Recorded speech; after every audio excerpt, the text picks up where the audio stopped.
అన్నదాత అన్నదాత మీ అన్నదాత, చెమటోడ్చి ఆహారాన్నందించే రైతన్నా, అనునిత్యం నీ కండదండగా నిలిచే నేస్తం ఎవరన్నా. అన్నదాత అన్నదాత మీ అన్నదాత.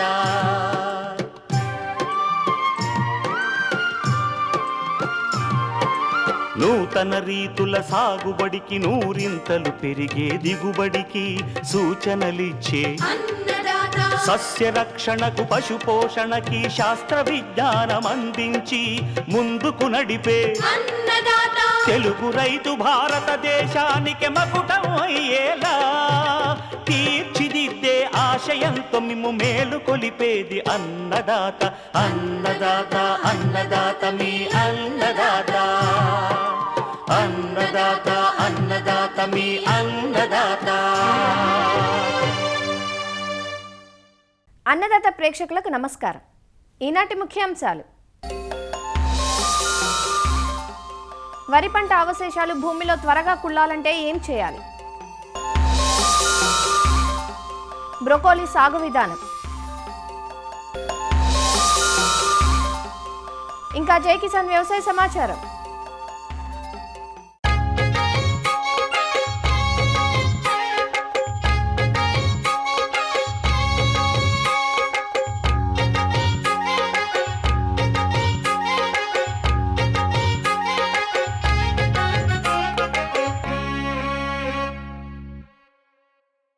దక్షిణ భారత ధాన్యాగారాలుగా పేరున్న తెలుగు రాష్ట్రాల్లో వరి సాగు విస్తీర్ణం 1.5 ఎకరాలకు పైనే. ఇంత పెద్ద ఎత్తున సాగు చేసే వరి పంట విషయంలో కోతలు పూర్తయ్యాక అధిక శాతం రైతులు చేసే పొరపాటు ఏంటో తెలుసా? పంట అవశేషాలను తగలపెట్టడం. వరి గడ్డిని కాల్చివేయటం వల్ల జరిగేదేంటో తెలుసా? కాల్చటం వల్ల భూమిలో ఉండే విలువైన సూక్ష్మరాశి నశించిపోతుంది.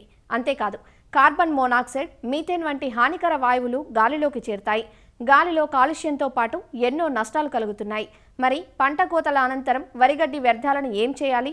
రైతుల ముందున్న సురక్షిత మార్గాలేంటి? ఇలాంటి వ్యర్థాలు భూమిలో త్వరగా కలిసిపోవడానికి ఎలాంటి ఉపాయాలున్నాయి? ఆచార్య ఎన్జీ రంగా వ్యవసాయ విశ్వవిద్యాలయం పరిశోధనా సంచాలకులు డాక్టర్ పివి సత్యనారాయణ రైతులకిస్తున్న సూచనలను ఇప్పుడు తెలుసుకుందాం. మన రాష్ట్రంలో కూడా గడ్డిని, సార్వా గడ్డిని తగలబెట్టి తర్వాత దాళ్వాకు కానీ లేదా అటు వీటికి కానీ వెళ్తున్నటువంటి పరిస్థితి ఉంది. సుమారుగా మనకు తెలుసు, ఇటీవల కాలంలో మెకనైజేషన్ పెరగటం వల్ల, అంటే మిషన్ తోటి కోతలు కోయటం వల్ల గడ్డి దాదాపుగా 1.5 నుంచి 2 టన్నుల గడ్డి ఒక ఎకరానికి మనకి పొలంలో ఉండిపోతుంది. దాన్ని త్వరగా కుళ్ళబెట్టే విధానాన్ని అవలంబించినట్టయితే అది బాగా కులుతుంది. కానీ రైతులు ఏంటంటే దాన్ని తగలబెట్టేసి తర్వాత దాన్ని దమ్ము చేస్తున్నారు. ఈ విధంగా మనం ఒక సుమారుగా 1.5 టన్నుల నుంచి 2 టన్నులు ఒక ఎకరానికి గడ్డిని తగలబెట్టడం వల్ల మనకి పంటకి అటు అనేక పోషకాలు అందకుండా పోవడంతో పాటు ఈ వాతావరణంలో, పర్యావరణానికి కూడా మనం తీవ్రమైనటువంటి నష్టాన్ని చేస్తున్నాం. అంటే కలుషితం బాగా పెరుగుతుంది, పొల్యూషన్ బాగా పెరుగుతుంది. దీన్ని హరికట్టి ఆ గడ్డిని ఏ విధంగా పొలంలో కలయదునటం వల్ల ఏం ఉపయోగాలు ఉంటాయో చూద్దాం. మీకు తెలుసు, గడ్డిని బాగా కలయదునటం వల్ల దాంట్లో ఉన్నటువంటి నత్రజని కానీ, భాస్వరం కానీ, అటు పొటాష్ కానీ, కొద్దిమేర ఉన్నటువంటి ఎరువులు, అలాగే సూక్ష్మ పోషకాలు కూడా భూమిలో మనం కలదిన్న తర్వాత దాదాపు 30 నుంచి 90 రోజుల మధ్య దాంట్లో ఉన్నటువంటి పోషకాలన్నీ కూడా మనకి తదుపరి పంటకి ఈ పోషకాలు మనకి బాగా పుష్కలంగా అందించిన వాళ్ళం అవుతాం. కాబట్టి దాదాపుగా ఏంటంటే మనకి ఒక 1.5 నుంచి 2 టన్నులు మనం కలదిన్నప్పుడు దాదాపు మనం తదుపరి పంటకి వేయాల్సినటువంటి పోషకాలని దాదాపు 30 నుంచి 40% కూడా తగ్గించుకోవటం ఆస్కారం ఉంటుంది. అది నత్రజని కానీ, భాస్వరం కానీ, ఇతర పోషకాలు కానీ మనం తగ్గించుకుంటే వల్ల ఎరువుల మీద సాగు ఖర్చు కూడా గణనీయంగా తగ్గుద్ది. దీంతో పాటుగా మనం ఈ ప్రక్రియని, అంటే ఈ గడ్డిని తగలపెట్టకుండా పొలంలో కలయదున్ని దమ్ము చేసి కలయదున్ని చేయటం వల్ల 3 నుంచి 5 సంవత్సరాలు అది ఏకపాటుగా చేయటం వల్ల దాంట్లో సేంద్రీయ కార్బన్ శాతం కూడా మనకి గణనీయంగా పెరగటానికి ఆస్కారం ఉంది. ఎప్పుడైతే సేంద్రీయ కార్బన్ పెరిగిందో, ఎప్పుడైతే పోషకాలు భూమికి నిలకడగా ఈ దమ్ము చేసి అందించగలుగుతున్నామో, మనకేంటంటే ఒక రకంగా చెప్పాలంటే ఒక ఆర్గానిక్ ఫార్మింగ్ వైపు కొంత, అంటే మిశ్రమంగా ఆర్గానిక్ ఫార్మింగ్ వైపు కూడా మనం చేస్తున్న వాళ్ళం అవుతాం. ఆ విధంగా సాగు ఖర్చు గణనీయంగా తగ్గటం రైతుకి మనం చూస్తూ ఉన్నాం. అలాగే భూసార పరిరక్షణ కూడా జరుగుతుంది. ఈ ప్రక్రియ ఏ విధంగా చేసుకోవాలి? ఇప్పుడు మీకు తెలుసు, మిషన్ కోత తదనంతరం రైతులు తగలబెడుతున్నారు. దీన్ని తగలబెట్టకుండా అక్కడ ఏ విధంగా చేయాలని చూద్దాం. పొలంలో నీరు పెట్టి దాన్ని మనం కేజ్ వీల్స్ తోటి బాగా దమ్ము చేసేసి ఒకసారి దమ్ము అయిన తర్వాత దాంట్లో ఒక ఎకరానికి 50 కిలోలు సూపర్ ఫాస్ఫేట్, సింగిల్ సూపర్ ఫాస్ఫేట్తో పాటు 10 నుంచి 15 కిలోలు యూరియా కలిపి కనుక వేసుకుని మళ్ళీ 3-4 రోజుల తర్వాత దమ్ము చేసుకుని తర్వాత వారం రోజుల తర్వాత ఆఖరి దమ్ము చేసుకున్నట్టయితే ఎప్పుడైతే ఈ ఎరువు అంటే అటు సూపర్ ఫాస్ఫేటు అటు నత్రజని కలిపి మనం కలయిదున్నటువంటి గడ్డి కలదున్నటువంటి భూమికి అందిస్తున్నామో దాదాపుగా ఏంటంటే సూక్ష్మజీవుల సంఖ్య బాగా గణనీయంగా వృద్ధి చెంది ఈ కులటం ప్రాసెస్ ఏదవుతుందో డికంపోజిషన్ ప్రాసెస్ స్పీడ్గా అవుతుంది. ఈ గడ్డి అంతా కూడా బాగా పర్ఫెక్ట్గా కలయిదున్నబడి దాంట్లో పూర్తిగా అది డికంపోజ్ జరిగి కుళ్ళి దాంట్లో ఉన్న పోషకాలు కూడా దాదాపు 30 రోజుల తర్వాత మనం పొలానికి అందించిన అవుతాం. ఇది చేయటం చాలా తేలిక. దీంతో పాటుగా ఇటీవల కాలంలో కలయిదున్నటువంటి గడ్డి బాగా త్వరగా కొల్లటాకి ఈ డీకంపోజర్స్ అని రకరకాల డీకంపోజర్స్ ఈ మధ్యకాలంలో గత 4-5 సంవత్సరాల నుంచి మనకి అందుబాటులో వచ్చినాయి. ఈ డీకంపోజర్స్ను ఉపయోగించడం వల్ల కూడా చాలా సులువుగా కూడా బాగా కుళ్ళిపోయి త్వరగా దాన్ని మాగి మన పొలానికి అందించడం అవుతాం. ఇది ఏ విధంగా దీన్ని మనం ఈ డీకంపోజర్స్ని పొలానికి అప్లై చేయాలి అన్న దాన్ని చూసుకుందాం. ముందుగా పోసా డీకంపోజర్ అయినట్టయితే ఇది దాదాపు 2 క్యాప్సూల్స్ ఈ పోసా డీకంపోజరు 1 ఎకరానికి అవసరం అవుతాయి. దీన్ని ఏ విధంగా తయారు చేసుకోవాలని చూసినట్టయితే 5 లీటర్ల నీటిలో దాదాపుగా 1/4 కిలో బెల్లాన్ని వేసి బాగా మరిగించి ఈ ద్రావణం చల్లారిన తర్వాత 50 గ్రాములు శనగపిండి అలాగే ఈ 2 క్యాప్సూల్స్ కలిపేసి దీన్ని దాదాపు 4 నుంచి 6 రోజులు బాగా అంటే నిలవగట్టుకున్నట్టయితే అందులో ఉన్నటువంటి సూక్ష్మజీవులు ముఖ్యంగా బ్యాక్టీరియా అదర్ సూక్ష్మజీవులు వృద్ధి చెందుతాయి. దీన్ని 4 నుంచి 6 రోజులు ఆ విధంగా మనం ఉంచుకున్న తర్వాత దాదాపుగా 200 లీటర్ల నీటిలో ఈ 5 లీటర్ల ద్రావణాన్ని ఏదైతే ఈ బెల్లము అలాగే శనగపిండి కలిపి అలాగే 2 క్యాప్సూల్స్ ఉన్న ద్రావణాన్ని కలుపుకుని మన పొలం అంతా సమానంగా పిచికారీ చేసుకున్నట్టయితే దాదాపు 15 నుంచి 20 రోజుల్లో మన గడ్డి అది మనం నాటే సమయానికి బాగా డికంపోజ్ అయ్యి దాంట్లో ఉన్నటువంటి పోషకాలు కూడా భూమికి లభ్యమయ్యేటువంటి ఆస్కారం చాలా ఎక్కువ ఉంటుంది. దీంతో పాటుగా గజియాబార్ డికంపోజర్ కూడా బాగా విస్తృత స్థాయిలో దీన్ని కూడా తీసుకొస్తున్నారు.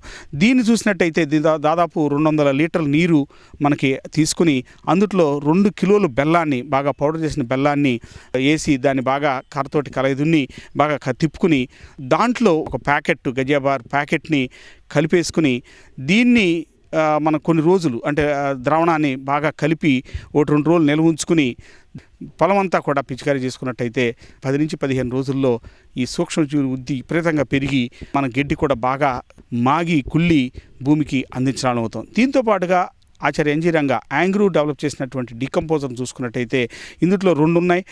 డికంపోజర్ ఏ, డికంపోజర్ బి అని 2 ఉన్నాయి. మనకి సుమారుగా 50 నుంచి 100 కిలోలు గెత్తం అంటే పశువుల ఎరువు అంటాం. బాగా మాగిన పశువు ఎరువులో డికంపోజర్ ఏ 1 కిలో, డికంపోజర్ బి 1 కిలో ఈ రెండింటిని ఈ గెత్తంలో అంటే ఈ ఫార్మాట్ మెన్యూర్లో బాగా కలుపుకుని దాని పొలమంతా కూడా వేసుకున్నట్టయితే అక్కడ డికంపోజర్ ఏ, డికంపోజర్ బిలో ఉన్నటువంటి సూక్ష్మజీవులు సమానంగా అంటే ఎప్పుడైతే మనం ఫార్మాట్ మెన్యూర్ వేసుకున్నాం సూక్ష్మజీవులు కూడా బాగా గణనీయంగా వృద్ధి చెంది అది మనకి గడ్డిని బాగా త్వరగా కొల్లించడానికి ఉపయోగపడుతుంది. ఈ విధంగా నేను చెప్పినటువంటి 4 విధానాల్లో మనం ఈ గడ్డిని మనం పూర్తిగా కలయదునుకుని అది బాగా కుళ్ళి దాని తదనంతరం మనం నాటు వేసినట్లయితే మనకి ఎరువుల వినియోగం గణనీయంగా తగ్గుతంతో పాటు సేంద్రియ కార్బను బాగా పెంచుకున్న వాళ్ళం అవుతాం.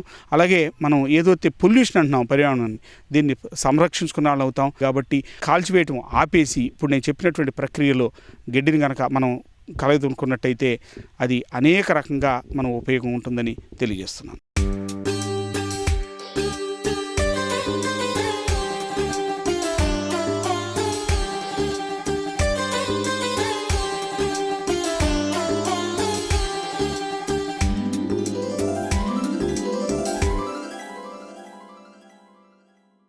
బ్రొకోలీ ఇటీవలి కాలంలో వినియోగదారుల్లో ఆసక్తి పెరుగుతున్న కూరగాయ పంట.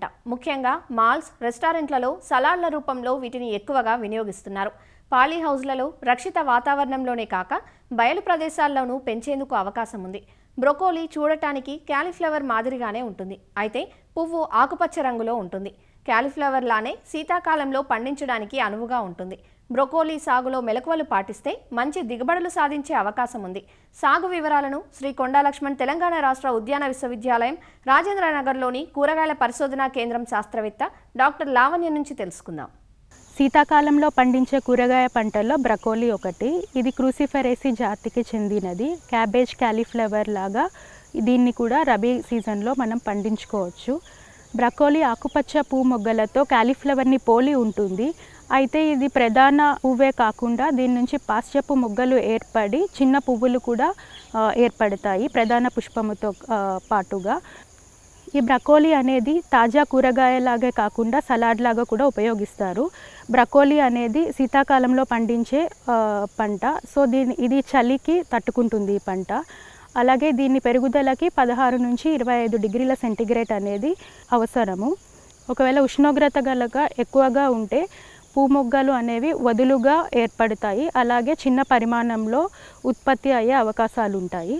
ఒకవేళ 16 డిగ్రీల సెంటీగ్రేడ్ కన్నా తక్కువ ఉష్ణోగ్రత ఉన్నట్లయితే పంట పరిపక్వతకి త్వరగా రాదు. అలాగే పూమొగ్గలు కూడా చిన్నవిగా ఏర్పడే అవకాశాలు ఉంటాయి.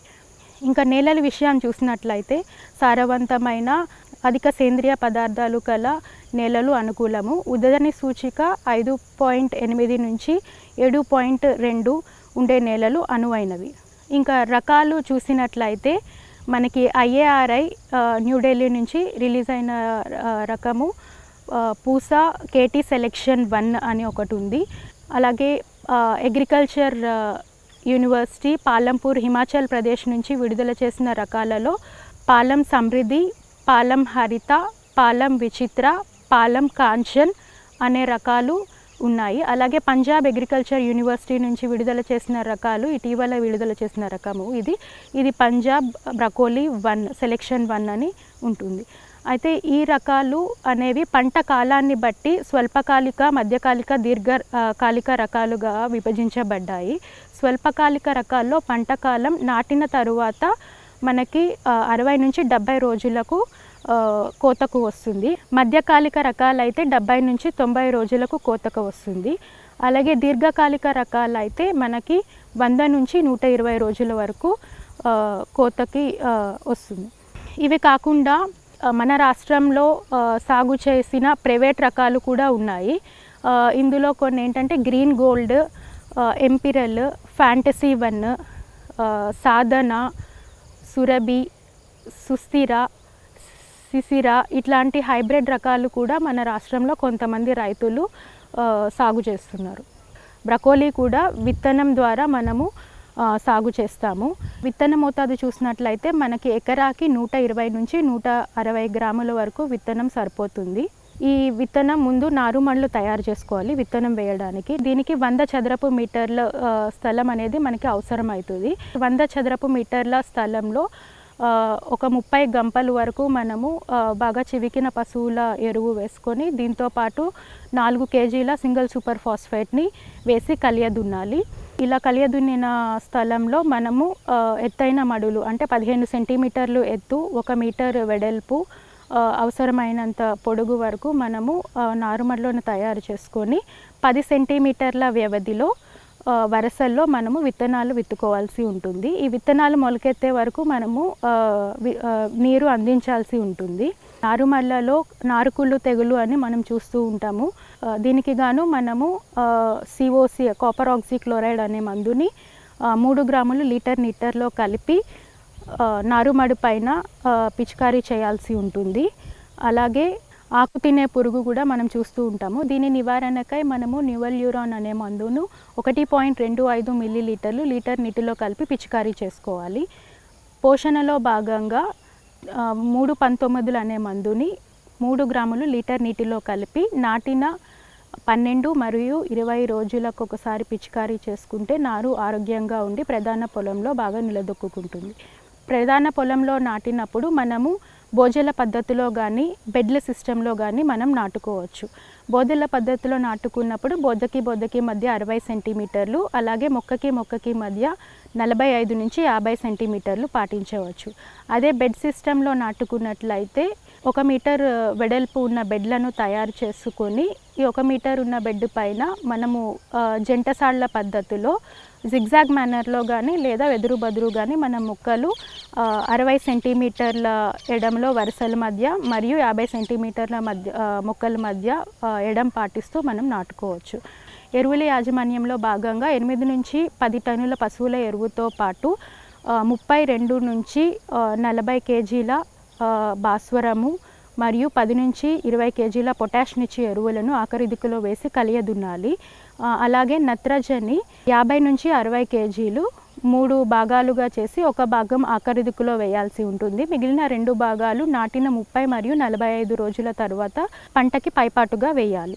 అలాగే బిందు సేద్యం పద్ధతిలో, ఫర్టిగేషన్ పద్ధతిలో మనము ఎరువులు అందించాల్సి ఉంటే ఎకరాకి 60, 40, 40 కేజీలు నత్రజని, భాస్వరము, పొటాష్ నీటిలో కరిగే ఎరువులు అంటే 319 కానీ 1261 కానీ 13045 ఇట్లాంటి నీటిలో కరిగే ఎరువులను ఉపయోగించి మనము ఈ మోతాదులో పంటకి అందించవచ్చు. తేలికపాటి నేలల్లో అయితే మనము 10 రోజులకు ఒకసారి నీరు అందించాల్సి ఉంటుంది. అదే బరువు నేలల్లో అయితే మనము 7 రోజులకు ఒకసారి నీరు అందించాల్సి ఉంటుంది. ఇక కీలక దశలు చూసినట్లయితే పువ్వు ఏర్పడినప్పుడు ఒకటి, మళ్ళీ పువ్వు అభివృద్ధి చెందినప్పుడు ఒకటి, నీటి ఎద్దట అనేది లేకుండా చూసుకోవాలి. కలుపు నివారణలో భాగంగా ప్రీ ఎమర్జెన్స్ హెర్బిసైడ్ పెండిమిథాలిన్ అనే మందుని 5 నుంచి 6 ml లీటర్ నీటిలో కలిపి పిచికారీ చేసుకోవచ్చు. ఇలా ఒక ఎకరానికి 200 లీటర్లు పడుతుంది. దీనికి గాను 1.2 లీటర్ల మందు అనేది సరిపోతుంది. సస్యరక్షణలో భాగంగా మామూలు డైమండ్ బ్యాక్ మౌత్ అంటే ఈ పురుగు అనేది మనకి ప్రధాన పొలంలో కనిపిస్తుంది, అలాగే నర్సరీలో కూడా కనిపిస్తుంది. దీని నివారణకై బీటీ సంబంధిత మందులని పిచికారీ చేసుకోవాలి. 1 గ్రాము లీటర్ నీటిలో కలిపి పిచికారీ చేసుకోవాలి. అదే ప్రధాన పొలంలో అయితే నాటిన 30 మరియు 45 రోజులకు 2 సార్లు 2 గ్రాము లీటర్ నీటిలో కలిపి పిచికారీ చేసుకోవాల్సి ఉంటుంది. అత్యవసర పరిస్థితుల్లో అయితే మనము స్పైనోసాడ్ అనే మందుని వాడవచ్చు. ఇది 0.3 ml లీటర్ నీటిలో కలిపి పిచికారీ చేసుకోవచ్చు. పంట కోత విషయానికి వస్తే దీర్ఘకాలిక, స్వల్పకాలిక, మధ్యకాలిక రకాన్ని బట్టి మనకి కోతకు వస్తుంది.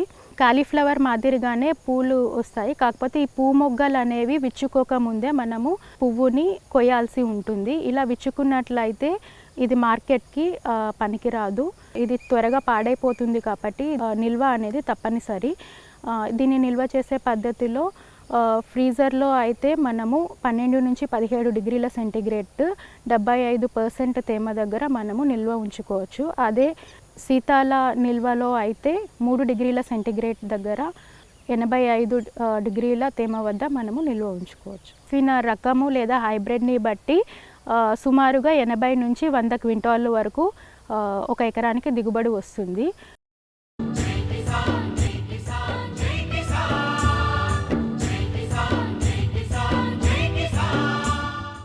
వ్యవసాయ సమాచారం ఇప్పుడు జై కిసాన్లో చూద్దాం. ఫెయింజల్ తుపాను ప్రభావంతో తెలుగు రాష్ట్రాల్లో ముసురువానలు కురుస్తున్నాయి. విడతల వారీ వర్షాలతో నెల్లూరు జిల్లాలో సాగైన రబీ పంటలకు నష్టం వాటిల్లే ప్రమాదముందని రైతులు ఆందోళన చెందుతున్నారు. ఇప్పటికే జిల్లాలో 1,00,000 ఎకరాలకు పైగా వరి నాట్ల ప్రక్రియ పూర్తయింది. కొన్ని ప్రాంతాల్లో నాట్లు వేసేందుకు సిద్ధంగా ఉన్నారు. అయితే వర్షాలకు జిల్లాలో సాగైన వరి పంట, వరి నారుమళ్లు, శనగచేలు నీట మునిగాయి. కొన్ని ప్రాంతాల్లో కోత దశకు చేరిన వరి వర్షాలకు నేలవాలింది. అయితే ప్రస్తుత వర్షాలకు వరి పంటకు పెద్దగా నష్టం లేకపోయినా కొన్ని యాజమాన్య పద్ధతుల ద్వారా పంటను కాపాడుకోవాల్సిన అవసరం ఉంటుందంటున్న నెల్లూరు జిల్లా వ్యవసాయ అధికారి సత్యవాణితో మా ప్రతినిధి రాజారావు ముఖాముఖి. తుఫాను ప్రభావంతో నెల్లూరు జిల్లాలో వర్షాలు కొనసాగుతూనే ఉన్నాయి. విడతల వారీగా కురుస్తున్న వర్షాలతో ఎక్కువగా రబీకి తీవ్ర నష్టం జరిగే పరిస్థితి ఉంది. సంయుక్త వ్యవసాయ సంచాలకులు సత్యవాణి గారు ఉన్నారు. వారిని అడిగి తెలుసుకున్నాం అసలు జిల్లాలో ఎటువంటి నష్టాలు ఉన్నాయి, ఈ వర్షాల వల్ల రైతులకి ఎలాంటి సలహాలు ఇస్తారు అడిగి తెలుసుకున్నాం. ఈ వర్షాలకి మనకి దాదాపు 23 మండలాల్లో 163 గ్రామాల్లో 3,000 హెక్టార్ల దాకా పంట కొంచెం దెబ్బతిన్నట్టుగా మనకి సర్వే వచ్చింది. దీంట్లో నార్మల్ ఒక 300 హెక్టార్లు ఉన్నాయి. ఒక 1,600 హెక్టార్లు నాటిన పొలం, అంటే ఇప్పుడు నాట్లు అయిన 4 రోజుల క్రితం నాటిన పొలం నీళ్లల్లో ఉంది. అదేవిధంగా ఒక 115 ఎకరాలు సీతారాంపురం, ఉదయగిరి మండలాల్లో కోతకు సిద్ధంగా ఉన్న వరి పంట నేలకి వాలిపోయింది. ఇంకా జర్మినేషన్ అవన్నీ రాలేదు, బట్ గాలులు కొంచెం వర్షం ఉండబట్టి అది నేలకు వాలిపోయి ఉంది. బంగాళగ్రామ్ 700 హెక్టార్లలో పంట ఇప్పుడే వేస్తున్నది. దాంట్లో వాటర్ మూలంగా నిలబడటం మూలంగా కొంచెం దెబ్బతిన్నట్టుగా మనకి రిపోర్ట్స్ ఇచ్చారు. మొత్తం ఇప్పుడు ఈ రబీ ప్రధానమైంది, రబీలో ఎంత సాగు అయింది, నాట్లు పరిస్థితి ఎలా ఉంది, ఎన్ని ఎకరాలు వేస్తున్నారు? రబీ సాధారణ విస్తీర్ణము 5 లక్షల ఎకరాలు ఉందండి. దాంట్లో ఇప్పుడు 1,00,000 ఎకరాల వరకు మనకి నాట్లు జరగటం జరిగింది. 25,000 ఎకరాల వరకు మనకి మెట్ట పైర్లు ఉన్నాయి. పొగాకు అవనివ్వండి, పచ్చిశనగ అవనివ్వండి, తర్వాత కంది అవనివ్వండి, ఇవన్నీ కూడా మిగతా 25,000 హెక్టార్లో ఉంది. 1,00,000 ఎకరాల దాకా వరి నాట్లు జరిగినాయి.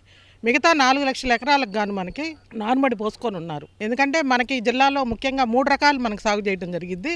ఒకటి బీపీటీ 5204, 2 KNM 1638, మూడోది RNR 150482. ఈ 3 రకాల్లో మనకి ఈ 2 రకాలు, చివరి 2 రకాలు అంటే KNM 1638 అవనివ్వండి, RNR 150482 అవని, ఈ 2 తక్కువ కాలపరిమితి రకాలు కాబట్టి మనకి నార్మళ్ళు పోసుకున్నారు. ఇప్పుడు నార్మళ్ళు వేసుకొని నాటానికి సిద్ధంగా ఉన్నారు. ఈ నెలాఖరు లోపల మనకి నార్లు కంప్లీట్ అవుతాయి. మనకు బీపీటీ 5204 రకం మాత్రము ఆల్రెడీ నాట్లు వేసుకోవటం జరిగింది. ఇప్పుడు మనకి ముఖ్యంగా నార్లు అవనివ్వండి, నాట్లు పోసుకున్న పొలాల్లో అవనివ్వండి, 2-3 రోజులు నీళ్లు నిలబడ్డ సందర్భాలు కూడా ఉన్నాయి. ఇట్లాంటి చోట మన వ్యవసాయ శాఖ అధికారులు అన్ని గ్రామాల్లో పర్యటించడం జరిగింది. ఈ 163 గ్రామాల్లో మన వ్యవసాయ శాఖ అధికారులు పర్యటిస్తా పొలం పిలుస్తుంది కార్యక్రమం కూడా మేము నిర్వహించాము. ఆ కార్యక్రమంలో కూడా క్లియర్గా చెప్పడం జరిగింది. ఏమనంటే ఏదైనా నీరు ఉన్నట్టయితే పక్కన కాలువలు తీసుకొని బయటికి పంపించమని చెప్తున్నాము. నాట్లు వేసిన పొలాల్లో ఒక 25 కేజీలు యూరియా, ఒక 15 కేజీలు మ్యూరేట్ ఆఫ్ పొటాష్ కలిపి పైపాటుగా చల్లుకోమని చెప్తున్నాము. ఎందుకంటే ఒక 2-3 రోజులు నీళ్లు నిలబడ్డ సందర్భంలో మనకేమవుద్దంటే మొక్కకు షాకు గురవుద్ది కాబట్టి వాటికి ఆ నీళ్లు తీసేసి వెంటనే ఆహారం అందించాల్సిన అవసరం ఉంది కాబట్టి చల్లుకోవటంతో పాటు 2 గ్రాములు లీటర్ నీటికి కార్బనిజం నీళ్లల్లో కలిపి స్ప్రే చేసుకోవాలి. ఎందుకంటే ఈ కుళ్ళుడు తెగుళ్ళు, ఆకుమచ్చ తెగుళ్ళు వచ్చే అవకాశం ఉంది కాబట్టి స్ప్రే చేసుకోవటము. అదేవిధంగా ఆకుముడత కూడా, అంటే వర్షాల తర్వాత మనకి వరిలో ఆకుముడత ఎక్కువ వచ్చే అవకాశం ఉంటుంది కాబట్టి న్యూవెల్రాన్ 1 ml 1 లీటర్ నీటికి కలిపి స్ప్రే చేసుకోవాలని చెప్పేసి రైతులకు సలహా అందిస్తారు. నార్లు ఇంకా ఉన్నాయి, 4,00,000 ఎకరాల నార్లు కూడా పోస్తున్నారు. ఇప్పుడు నార్లకి దాదాపు వారం రోజులు నీరు నిల్వ ఉంటే బాగా నష్టపోయే నార్లు అయ్యాడు కదా. RNR 150482 రకం మాత్రం అండి అక్కడక్కడ కుళ్ళినట్టుగా మనకి చూస్తూ ఉన్నాము. నారు అట్లాంటి రైతులకి మనము నారు మళ్ళా వేసుకోమని కూడా సూచించడం జరిగింది. ఎందుకంటే ఆ బాగా కుళ్ళిన నారు మనం వేసుకోవడానికి పనికిరాదు, రేపు తక్కువ పడిద్ది కాబట్టి ఆ వెరైటీలో కొంచెం కుళ్ళుడు కనపడింది. వ్యవసాయ శాఖ ఇచ్చే సలహా ఒకటే, వీలైనంత వరకు రైతులు నీరు వసతి అంటే బయటికి తీసేసే వసతిని ఖచ్చితంగా తీసుకోవాలి. కొంతమంది ఆ తీసుకోలేని పరిస్థితిలో ఉన్నోళ్ళు ఇంకా కొత్తగా నార్లు వేసుకోవాలి. 45 రోజులు నార్లు ఇప్పుడంతా కూడా ఈ పోయినా కూడా వీటిని మళ్ళీ వేసేయడానికి మళ్ళీ 40 రోజులు పడుతుంది. దీనివల్ల అదును దాటిపోయి ఏమన్నా రైతుకి దిగుబడులు తగ్గుతాయా? అలాంటి లేకుండా మీరు ఏమేమి సలహాలు ఇస్తారు వాళ్ళకి? మనకి 2 రకాలండి, RNR 1508 కానీ 48 కానీ లేకపోతే KNM 1638, ఈ 2 రకాలు షార్ట్ డ్యూరేషన్ వెరైటీస్ అండి. 20 రోజుల నుంచే మనకి నాట్లు వేయటం ప్రారంభిస్తారు. మనకు 45 రోజుల దాకా నారు ఉంచుకోరు అసలు. కాబట్టి వాళ్ళు ఆల్రెడీ నార్లు వేసుకోవటం కూడా జరిగింది. ఒకవేళ ఇప్పుడు ఎవరన్నా దెబ్బతిన్నా కూడా ఇమీడియట్గా నారు పోసుకున్నట్టయితే ఇంకో 20 రోజుల్లో మనకి నాట్లు వేసుకునే అవకాశం ఉంది. నాట్లు క్రితం సంవత్సరం కూడా ఇదే పరిస్థితుల్లో మనము జనవరిలో కూడా నాటడం జరిగింది. మంచి దిగుబడి కూడా సాధించాము ఈ రకాల్లో. నెల్లూరు వరి పరిశోధనా స్థానంలో ఉన్న శాస్త్రవేత్తలు మరియు అదేవిధంగా KVKలో ఉన్న శాస్త్రవేత్తలతో కలిసిన బృందాలు అన్ని గ్రామాలు పర్యటిస్తూ ఉన్నారు. ఇప్పటికి కూడా వాళ్ళు ఫీల్డ్లోనే ఉన్నారు. మనకి ఆ సమస్య ఉన్న గ్రామాలన్నింటినీ విజిట్ చేయటము, రికమెండేషన్స్ ఇవ్వటం జరుగుతుంది. ఫీల్డ్లో ఈరోజు మనకు అంతా వెంటనే సస్యరక్షణ చర్యలు తీసుకోవాల్సిన అవసరం లేదు. కాకపోతే వస్తాయి కాబట్టి మనము అలర్ట్గా ఉండమని చెప్తాము. అంటే ప్రిలిమినరీ ఎన్యూమరేషన్ చేసుకోమని చెప్పడం జరిగిందండి. అది చేస్తూ ఉన్నాం మనము. మనకు వన్స్ మనకి వర్షం ఆగిపోయింది అన్న వెంటనే కరెక్ట్ డ్యామేజ్ అనేది బయటకు వస్తుంది కాబట్టి ఆ కరెక్ట్ డ్యామేజ్ ఇవ్వడానికి మనము డిపార్ట్మెంట్లో అఫీషియల్స్ అందరూ అంతా డ్యామేజ్ పర్టికులర్స్ తీసుకొని రెడీ. వాళ్ళు జిల్లా నుంచి కూడా శాస్త్రవేత్తలు కూడా నెల్లూరు జిల్లాకు వస్తున్నారు. రైతులకి ఎటువంటి సస్యరక్షణ చర్యలకు సంబంధించి సలహాలు కావాలన్నా కూడా ఇచ్చేందుకు కూడా వ్యవసాయ అధికారులు కూడా సిద్ధంగా ఉన్నారు. అనేక టీంలు కూడా ఈ గ్రామాలలో తిరుగుతున్నాయని చెప్పి కూడా జిల్లా వ్యవసాయ అధికారి చెప్తున్నారు. నెల్లూరు నుంచి కెమెరామెన్ సూర్యప్రకాష్తో రాజారావు, ఈటీవీ న్యూస్. మరిన్ని విభిన్న అంశాలతో రేపటి అన్నదాతలో మళ్ళీ కలుసుకుందాం. అంతవరకు సెలవు, నమస్కారం. అన్నదాతలు తమ సందేహాలు, సమస్యలను 1800-425-4085 టోల్ ఫ్రీ నెంబర్లో ఉదయం 10 గంటల నుంచి 11 గంటల మధ్య పని దినాలలో సంప్రదించగలరు. ఈ కార్యక్రమాన్ని యూట్యూబ్లో www.youtube.com/అన్నదాత-ETV లింక్ ద్వారా వీక్షించవచ్చు. అన్నదాత కథనాలు ఈటీవీ విన్ మొబైల్ యాప్లో వీక్షించండి.